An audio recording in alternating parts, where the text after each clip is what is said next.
भगवद्गीता अध्याय क्रमांक 1 श्लोक क्रमांक 17।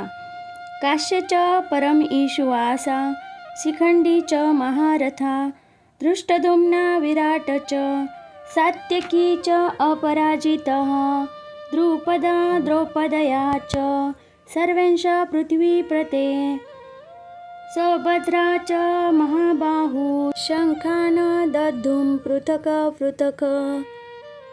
हे राजन, महाधनुर्धर काशी नरेश श्रेष्ठ योद्धा शिखंडी दृष्टद्युम्न विराट अपराजित सात्यकी द्रुपद द्रौपदीचे पुत्र आणि सुभद्रेचा महाभाऊ पुत्र व इतरांनी आपापले शंख वाजविले। तात्पर्य: संजयाने मोठ्या चातुर्याने धृतराष्ट्राला सांगितले की पांडुपुत्रांना फसविणे आणि आपल्या स्वतःच्या पुत्रांना राजाच्या सिंहासनावर बसविण्याचा प्रयत्न करण्याचे धोरण चुकीचे आहे। हरे कृष्णा।